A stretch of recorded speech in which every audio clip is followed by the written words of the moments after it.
வணக்கம். நமது பத்மநாபன் ராமு சேனல் சார்பாக நம் நேயர்களுக்கு அனைவருக்கும் இந்த இனிமையான நேரத்தில் நன்றி கலந்த வணக்கத்தை தெரிவித்துக் கொள்கிறோம். இன்று நம் எந்த தெய்வத்தை பற்றி பார்க்க போகிறோம் என்றால், சக்தி உள்ள ஒரு தெய்வமாக, பெண் தெய்வத்திலேயே மூத்த தெய்வமான தவ்வை என்ற ஜேஷ்டா தேவி அவர்களை பற்றி தான் தற்பொழுது நாம் பார்க்க போகிறோம். ஏன்னா அவரை பற்றி சொல்கிறேன் என்றால் நம்ம ஒரே வீடியோவில் போட முடியாது. ஒரு 3 வீடியோவில் அவங்கள பற்றி போடலாம் அப்படின்னு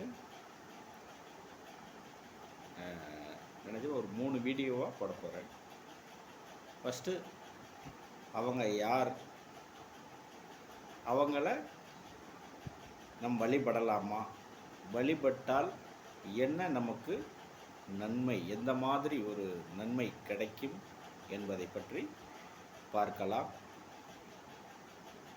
சங்ககால இலக்கியங்களில் பார்த்திங்கன்னா தவ்வை வழிபாட்டை பற்றி நம்ம ஔவையார், திருவள்ளுவர் போன்றவர்கள்லாம் பாடல் எழுதியிருக்காங்க, பாடியிருக்காங்க. 10ஆம் நூற்றாண்டு வரை பல்லவ மன்னர்கள் அவரை குல தெய்வமாக வழிபட்டு கொண்டிருந்தனர். 10ஆம் நூற்றாண்டுக்கு பிறகு பல்லவ மன்னர் ஆட்சிக்கு பிறகு சோழ பேரரசு வந்தது. அப்பயும் அவங்க கொஞ்ச நாள் வழிபட்டுருக்காங்க. அப்புறம் அதுக்கப்புறம் சிறுக அவங்களோட வழிபாடு குறைஞ்சிருச்சு. இன்னைக்கு நம்ம பார்த்தோம்னா தஞ்சை மாவட்டம், மயிலாடுதுறை மாவட்டம், திருவாரூர் மாவட்டம், இந்த சைடெல்லாம் பார்த்திங்கன்னா அவங்களுக்குன்னு தனியாக சிலைகள் இருக்குது, நிறைய தனி சன்னதிகள் இருக்குது, நிறையா அவங்கள பற்றிய கல்வெட்டுகள் நிறைய பார்க்குறோம். இப்போ என்னென்னா அவங்கள ஏன் எத்தனை பேர்களில் அவங்கள அழைக்கப்பட்டாங்கங்கிறத பார்க்கலாம். முதல்ல ஜேஷ்டா தேவி, தவ்வை, கொர்க்கை, தூமரகாளி, தூமாதேவி, இப்படி பல பேர்களில் வடநாட்டிலெல்லாம் அவங்கள, வியட்நாம்லாம் இன்னும் அவங்கள வழிபட்டுக்கிட்டு தான் இருக்காங்க. இவங்க எப்படி தோன்றுனாங்க, ஒரு தெய்வம் இருந்தால் அது எப்படி வந்தாங்க அப்படின்னு உங்களுக்கு தெரியணும்ல. அவங்க எப்படி வந்தாங்கன்னா, தேவர்களும் அசுரர்களும் பால் கடலை கடையும் பொழுது முதலாக வந்த தேவி. அது எப்படி வந்தாங்கன்னா புகை வடிவத்தில் வந்திருக்காங்க. புகை வடிவத்தில் ஒரு கருப்பு உருவமாக வந்திருக்காங்க. அதனால தான் சிவபெருமான் அவங்களுக்கு ரொம்ப ஒரு மூத்த தேவிங்கிறதுனால அவங்களுக்கு ரொம்ப முக்கியத்துவம் சிவபெருமான் கொடுத்துருக்காரு. அவர் 2வது அந்த அமிர்தம் வர்றதுக்கு முன்னாடி தான் மகாலட்சுமி வந்திருக்காங்க. இந்த இருவரும் வந்திருக்காங்க. ஏன், ஒரு நல்லது ஒரு கெட்டது ரெண்டுமே வந்திருக்கு. ஏன் அப்படின்னு மகாவிஷ்ணுகிட்ட கேட்டிருக்காங்க. அதுக்கு மகாவிஷ்ணு என்ன சொல்லியிருக்காருன்னா, ஒரு உலகம் இயங்கணும்னா ரெண்டுமே இருக்கணும், நல்லது இருக்கணும், கெட்டது இருக்கணும்.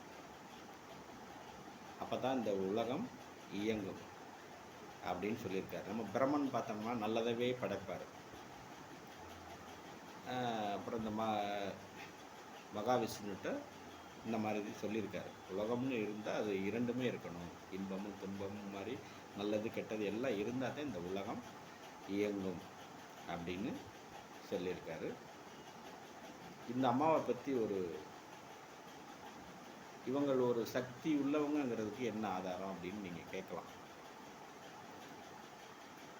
இவங்க எப்படி இருப்பாங்கன்னா, கையில் ஒரு விளக்கமாறு வச்சுருப்பாங்க. இவங்களோட வாகனம் பார்த்திங்கன்னா கழுதை. இன்றைக்கும் பார்த்தீங்கன்னா எத்தனையோ கடைகளில் நீங்கள் பார்த்துருப்பீங்க, எண்ணெய் பார் யோகம் வரும் அப்படின்ட்டு நிறைய பேர் இந்த ஃபோட்டோ மாட்டியிருப்பாங்க. நிறைய அவங்களுக்கு யோகம் கிடைக்குதுன்னு சொல்கிறாங்க. அது அவங்களோட வாகனம். ரெண்டாவது, விளக்கமாறு எதுக்கு பயன்படுத்துகிறோம்? எல்லாம் அசுத்தங்களை சுத்தம் செய்து சுத்தமாக வைப்பதற்காக அதை நம்ம வீட்டில் வச்சுருக்கோம். மூன்றாவது, முறம் வைத்திருப்பாங்க. ஜேஷ்டாதேவி வச்சுருக்கிறது முறம். முறம் என்ன பண்ணுது? நல்ல அரிசி, கல், மண்ணெல்லாம் எல்லாம் எடுத்துகிட்டு நல்லதவே நம்மளுக்கு கொடுக்குதா? கடைசியில் நல்ல சுத்தமான அரிசியை கொடுக்குதா? சுத்தமான பொருளை கொடுக்குதா? அதுக்கு தான் அந்த முறம். ஒரு சில மங்களகரமான வீட்டில் சொல்லுவாங்க, முறம் வாங்கி வைங்கம்பாங்க. ஒரு கல்யாண வீட்டிலே கூட முறம் வாங்கி வைங்கன்னு சொல்லுவாங்க. அதுவும் அந்த அம்மாவோட கையில் வச்சுருக்கிறது. இன்னொன்று, தீபம் தூபம் காமிக்கக்கூடிய அந்த தூபம் அது வச்சுருப்பாங்க. அது என்ன பண்ணுதுன்னா, நம்ம வீட்டுக்குள்ளே நம்ம புகை சாம்பிராணி கடவுளுக்கு காமிக்கும்போது அந்த அசுத்தமானது சுத்தமாகுதுன்னு நம்ம நம்புகிறோமா? அந்த புகை காமிக்கும்போது ஒரு வீட்டில் ஒரு நெகட்டிவ் எனர்ஜி இருந்தால் ஒரு பாசிட்டிவ் எனர்ஜி கிடைக்குதுன்னு சொல்லுவோமா? அதுலேயும் அவங்க நல்லதை பண்ணுறாங்க. அடுத்து பார்த்திங்கன்னா, அவங்க காக்கை வச்சுருக்காங்க. அந்த காக்கை அது தலையில் பட்டா இப்படி, மேலே உட்காந்தா இப்படின்லாம் சொல்கிறாங்க. அதெல்லாம் அப்படி இல்லை. கடவுளால் படைக்கப்பட்ட அனைத்து ஜீவராசிகளும் நல்ல விஷயங்களுக்காகத்தான் இருக்கும். நம்ம தான் ஒவ்வொரு ஜீவராசிகளை பற்றி நம்ம சொல்கிறோம். அது கடவுளுக்கு தான் தெரியும் எதுக்காக படைச்சிருக்காங்கன்னு. காக்கை ஏன் அவங்க குடியில் அந்த காக்கை உட்கார்ற மாதிரி இருக்குன்னா, காக்கைக்கு நீங்கள் சாப்பாடு வச்சா நம்மளோட பாவமெல்லாம் தீர்ந்து நல்லது நடக்கும், சொர்க்கத்துக்கு போகலாம் அப்படிங்கிற ஒரு கான்செப்டில் தான் இந்த காக்கை இருக்குது. காக்கை ஒரு மிகப்பெரிய ஒரு இது. காக்கை சனீஸ்வர பகவான், அப்புறம் காக புஜாண்டர், காக்கையாகவே அவதரிச்சிருக்கார் எத்தனையோ நூற்றாண்டு காக புஜாண்டர். அப்புறம் இவங்க ஜேஷ்டாதேவி. எல்லாத்துக்குமே இந்த காக்கை பொருந்தும். ஒரு தெய்வ சக்தி உள்ள ஒரு பறவை தான் காக்கை. அதை வச்சுருக்காங்க. அப்புறம் இவங்களை பற்றி ஒரு செய்தி, அந்த ஒரு புராண கதை ஒன்று சொல்கிறேன்.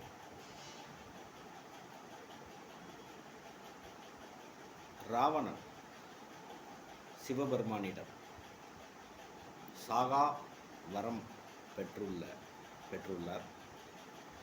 அந்த மமதையில் தேவர்களையும் முனிவர்களையும் நவகிரகங்களையும் வெற்றி கொண்டு அவர்களை அடிமையாக்கி அவர்களை கைக்குள்ளே வைத்து கொண்டு கேலி கிண்டல் செய்து கொண்டு மமதையில் நிறைய அட்டூழியம் செய்து கொண்டிருந்தார். அப்பொழுது அந்த நவகிரகங்களை கால் படிக்கட்டாக வைத்திருந்தார்.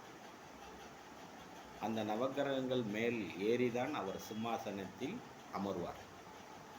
அப்போ இந்த நவகிரகங்கள்லாம் அனைத்தும், நவகிரகங்களுக்கு பெரிய ஒரு அவமானம் இல்லையா? அவங்கெல்லாம் எல்லாம் ஒன்று சேர்ந்து நாரத முனிவரிடம் முறையிட்டனர். இந்த மாதிரி எங்களை அவமானப்படுத்துகிறாரே, இதிலிருந்து எங்களை விடுபடணும், என்ன பண்ணுறது என்று நாரத முனிவரிடம் கேட்டாங்க. அப்போ நாரத முனிவர் என்ன சொன்னார்னா, இவரை அடக்கிறதுக்கு ஒரே ஒரு ஆள்னால தான் முடியும். நீங்கள் நேர திருச்சியில் உள்ள திருவானைக்காவல் அப்படிங்கிற அந்த கோயிலில் பார்வதி தேவி பூலோகத்துக்கு தவம் இருந்து கொண்டிருக்கிறார்கள். அங்கே சிவபெருமான் அவர்களுக்கு பரிவார தெய்வமாக, காவல் தெய்வமாக கூட இந்த ஜேஷ்டாதேவியை அனுப்பி வச்சிருக்காரு. அவங்க பக்கத்தில் இருப்பாங்க. நீ நேரம் அங்கே போய் ஜேஷ்டாதேவியை பார்த்தீங்கன்னா, அவங்க முன்னாடி போய் வணங்கினீங்கன்னா உங்கள் பிரச்சனையெல்லாம் சால்வ் ஆயிரும் அப்படின்னு சொல்கிறாங்க. அப்போ இவங்க அதே மாதிரி செய்யலாம்ட்டு, இப்போ ராவணன் அங்கே வர சொல்லணுமே, சாதாரணமாக கூப்பிட்டா அவர் வருவாரா? அதனால் என்ன பண்ணுறாங்கன்னா, இவங்களே ஒரு ட்ராமா மாதிரி போட்டு ஒரு சூழ்ச்சி செஞ்சு சனீஸ்வர பகவான் போய் ராவணன்கிட்ட கேலி கிண்டல் பேசி ஒரு சண்டை இழுக்கிறது மாதிரி பேசுகிறாரு. அப்போ ராவணன் இவரை அடிக்கிறதுக்கு துரத்தி வர்றாரு. துரத்தி வரும்போது இவர் நேர திருவானைக்காவல் கோயிலுக்குள்ளே வந்துடுறாங்க. அங்கே வந்து பார்வதி தேவி தவம் இருக்கிறாங்க. அது பக்கத்தில் ஜேஷ்டா தேவி நிற்கிறாங்க. இவரை துரத்திக்கிட்டு வந்த உடனே நேருக்கு நேர ஜேஷ்டா தேவி முன்னாடி இவர் நிற்கிறார் ராவணன். அப்போ அந்த ஜேஷ்டா தேவியோட உக்கிர பார்வை தாங்க முடியாமல் அவரோட சக்தியை இழக்கிறார். அவரோட சக்தியை இழந்த உடனே இதுதான் சரியான சந்தர்ப்பம்னு சொல்லிட்டு சனீஸ்வர பகவான் தான் காத்துக்கிட்டு இருக்காரு. இவர் எப்படா பிடிக்கிறது, எல்லாத்தையும் பிடிச்சிட்டோம், இவரை ராவணனை பிடிக்கவே இல்லையே அப்படின்னு இருக்கும் பொழுது இதுதான் சரியான சந்தர்ப்பம்ன்ட்டு சனீஸ்வர பகவான் ராவணனை பிடிச்சிடறாரு. சனி பிடிச்சிடறாரு. பிடிச்சதுக்கப்புறம் தான் ராமன்கிட்ட அவர் தோக்குறாரு. பொன் பொருள் அனைத்தையும் நாடு எல்லாத்தையும் இழக்கிறாரு. மிகப்பெரிய ஒரு அவரோட இதே அடங்கிருச்சு. அப்படின்னா ஒரு அப்பேற்பட்ட ஒரு சாகா வரம் பெற்ற ஒரு ராவணனே வந்து ஒரு அடக்கியிருக்காருன்னா இப்போ உங்களுக்கு தெரியும் இந்த ஜேஷ்டா தேவி எப்பேற்பட்ட ஒரு சக்தி உள்ளவங்கன்னு தெரியும். ஏன்னா மகாலட்சுமி நீங்கள் கும்பிட்டீங்கன்னா அகாலட்சுமி ஜேஷ்டா தவையும் நீங்கள் வழிபட்டது மாதிரி தான். ஏன்னா அவங்க முன்னாடி இருப்பாங்க, அவங்க விளக்குக்கு பின்னாடி இருப்பாங்க.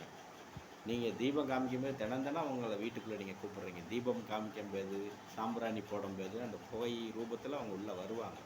நீங்கள் ஒவ்வொரு நாளும் வீட்டை கூட்டும்போது அவங்க இருக்காங்க. சரி, அப்போ இப்போ ஏற்பட்ட ஒரு நல்ல தேவி ஏன் அசுத்தமான இடத்துல இருக்காங்க, சோம்பல் உள்ள இடத்துல ஏன் இருக்காங்க, வேலைக்கு போகாதவங்க இடத்துல ஏன் இருக்காங்க, அசுத்தமான இடத்துல ஏன் இருக்காங்க அப்படின்னு நிறைய பேர் நீங்கள் கேட்கலாம். அது எதுக்காகனா, அசுத்தமான இடம், சோம்பல் உள்ள இடம், வேலைக்கு செல்லாத படுத்து கிடக்கும் ஆட்கள்கிட்ட வந்து நீ இப்படி இருக்கக்கூடாது, நீ வேலைக்கு போகணும், நீ இந்த அசுத்தமான இடத்துல இருக்கக்கூடாது, அப்போ தான் உனக்கு நல்ல நல்ல உடம்பு நல்லா இருக்கும் அப்படின்னு சொல்லி அந்த அசுத்தமான இடத்தை சுத்தம் செய்து இவங்களை முன்னேற்ற வைக்கிறது தான் ஜேஷ்டா தேவியோட ஒரு பெரிய ஒரு கடமையாக அவங்க இருக்காங்க. ஒரு யமனே இவரை கண்டு நடுங்குவார் என்றால் பாருங்களேன். இன்னொரு கதையை சொன்னாங்க. மழை வரலைன்னா, நீங்கள் கேள்விப்பட்டிருப்பீங்க, அந்த காலத்தில் மழை வரலைன்னா இவங்க எல்லாருமே கழுதையை நிப்பாட்டி கல்யாணம் பண்ணி வச்சுப்பாங்க. இது மிகப்பெரிய ஒரு இதுக்கு முன்னாடி நிறைய இடத்துல கிராமங்களில் நடந்துருது, நீங்கள் பார்ப்பீங்க. மழை அந்த ஊரில் மழையே பெய்யலைன்னா கழுதைக்கு திருமணம் முடிப்பாங்க. அப்போ மழை வரண பகவான் பார்த்துட்டு மழை பெய்வார். இதே மாதிரி வெள்ளம் வந்துருச்சுன்னு வைங்களேன், ஒரு ஊரில் நிறைய வெள்ளம் போகுது. அப்போ என்ன பண்ணுவாங்கன்னா, இந்த சுமங்கலி பெண்கள்லாம் அந்த காலத்தில் விளக்கமாரை எடுத்து மேலே காமிப்பாங்க வானத்தை பார்த்து. எங்கே பார்த்தாலும் தண்ணி வருது, வெள்ளம் அதிகமான வெள்ளம் வருதுன்னா இந்த விளக்கமாரை எடுத்துகிட்டு மேலே காமிப்பாங்க. அப்போ காமிக்கும்போது என்னென்னா, வர்ண பகவான் பார்க்குறாரு, ஜேஷ்டா தேவியோட இதை காமிக்கிறாங்க, ரொம்ப இதாகிருன்ட்டு அவர் அந்த இதை மலையை நிப்பாட்டுவார் அப்படிங்கிறது ஒரு ஐதீகம். இதை பற்றி நிறையா இதில் புராணத்தில் சொல்லியிருக்காங்க. 3 தேவிகளோட அம்சமாக வந்தவங்க தான் இந்த ஜேஷ்டா தேவி. இவ்வளவு நாள் நம்ம வணங்கலைன்னா அதுக்கு மிகப்பெரிய ஒரு துரதிர்ஷ்டம்னு தான் நான் சொல்லுவோம். ஏன்னா அந்த அளவுக்கு இவங்க ஒரு நோய் தீர்க்கக்கூடிய தெய்வம், விவசாய தெய்வம், தமிழர்களின் மூத்த தெய்வம். இவங்களை வணங்கி வருங்காலங்களில் இவரை வணங்கி அனைவரும் நலம் பெறுவோம். அடுத்த வீடியோவில் இந்த முழு கதையும் நான் உங்களிடம் பகிர்கிறேன். உங்களிடமிருந்து விடைபெறுவது சமூக ஆவலர் பத்மநாபன். நன்றி, வணக்கம்.